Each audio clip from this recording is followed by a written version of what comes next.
আজকে আমরা জানব প্রাথমিক বিদ্যালয়ে সহকারী শিক্ষক নিয়োগ পরীক্ষার ঢাকা বিভাগের একটি প্রশ্ন আলোচনা করব।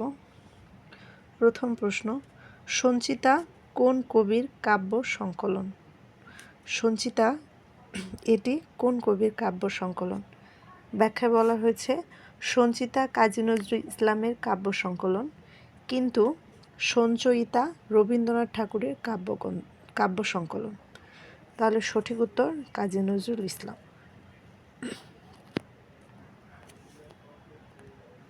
পরের প্রশ্ন, খাঁচার পাখি ছিল সোনার খাঁচাটিতে, বনের পাখি ছিল বনে, একদা কি করিয়া মিলন হলো দোহে, কি ছিল বিধাতার মনে? কবিতা অংশটুকুর কবিকে? এই কবিতা অংশটুকুর কবিকে? এর উত্তর হচ্ছে রবীন্দ্রনাথ ঠাকুর। তৃতীয় প্রশ্ন, এ প্যাসেজ টু ইন্ডিয়া এর রচয়িতা কে? এর সঠিক উত্তর হচ্ছে E.M. ফোস্টার। চতুর্থ প্রশ্নটি, টাকায় কেনা হয় বাক্যের নিম্নরেখা শব্দটিতে কোন কারকের কোন বিভক্তি? টাকায় কেনা হয় এটি করণে সপ্তমী। গোঁফ খেজুরে বাগধারাটির অর্থ কী? গোঁফ খেজুরে বাগধারাটির অর্থ হচ্ছে নিতান্ত অলস। কোনটি দ্বন্দ্ব সমাজের উদাহরণ? দ্বন্দ্ব সমাজের উদাহরণ হচ্ছে ভাই বোন। ভাই ও বোন অর্থাৎ ও বিভক্তি দ্বন্দ্ব সমাজের উদাহরণ। 7 নম্বর প্রশ্নটি, কোন বাক্যটি শুদ্ধ? It is raining for 3 days।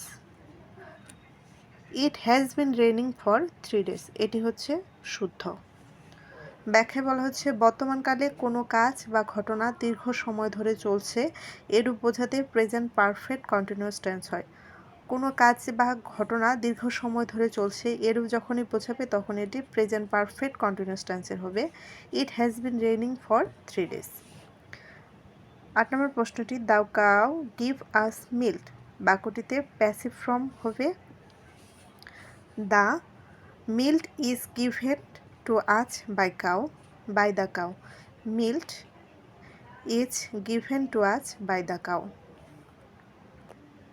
9 নম্বর প্রশ্নটি, কোনো বৃত্তের বহিস্থ কোনো বিন্দু থেকে বৃত্তের উপর কয়টি স্পর্শক আঁকা যেতে পারে? কোনো বৃত্তের বহিস্থ কোনো বিন্দু থেকে বৃত্তের উপর কয়টি স্পর্শক আঁকা যেতে পারে? 2টি। 10 নম্বর প্রশ্নটি একটি অঙ্ক। a - 1/a = 2 হলে a³ - 1/a³ এর মান কত? এর উত্তর হচ্ছে 14।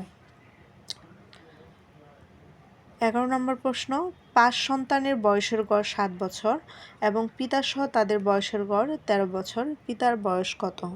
পিতার বয়স হচ্ছে 43 বছর। 12 নম্বর প্রশ্ন, কোনো অফিসের কর্মরত 53 জন ব্যক্তির মধ্যে 36 জন গান পছন্দ করেন, 18 জন কবিতা পছন্দ করেন এবং 10 জন গান ও কবিতা কোনোটি পছন্দ করেন না। কতজন দুটি পছন্দ করেন? দুটোই পছন্দ করেন হচ্ছে 11 জন। দৃশ্যমান আলোর ক্ষুদ্রতম তরঙ্গদৈর্ঘ্য কোন রঙের আলো? দৃশ্যমান আলোর ক্ষুদ্রতম তরঙ্গদৈর্ঘ্য হচ্ছে বেগুনি। পরমাণুর নিউক্লিয়াসে কি কি থাকে? পরমাণুর নিউক্লিয়াসে কি কি থাকে? পরমাণুর নিউক্লিয়াসে নিউট্রন ও প্রোটন থাকে। পরমাণুর নিউক্লিয়াসে থাকে নিউট্রন ও প্রোটন এবং বাইরে থাকে ইলেকট্রন। কোনটি ম্যানগ্রোভ উদ্ভিদ নয়? ম্যানগ্রোভ উদ্ভিদ নয় কোনটি? এর উত্তর হচ্ছে শাল। বাংলাদেশ জাতিসংঘের সদস্যপদ লাভ করে কত সালে? বাংলাদেশ জাতিসংঘের সদস্যপদ লাভ করে হচ্ছে 1974 সালে। বরেন্দ্র ভূমি বলা হয় রাজশাহী বিভাগের উত্তর পশ্চিম অঞ্চলকে বরেন্দ্র ভূমি বলা হয়। এবং সর্বশেষ প্রশ্নটি, বাংলাদেশে বাধ্যতামূলক প্রাথমিক শিক্ষা কখন থেকে চালু করা হয়? এর উত্তর হচ্ছে 1 জানুয়ারি 1992 সাল থেকে চালু করা হয়।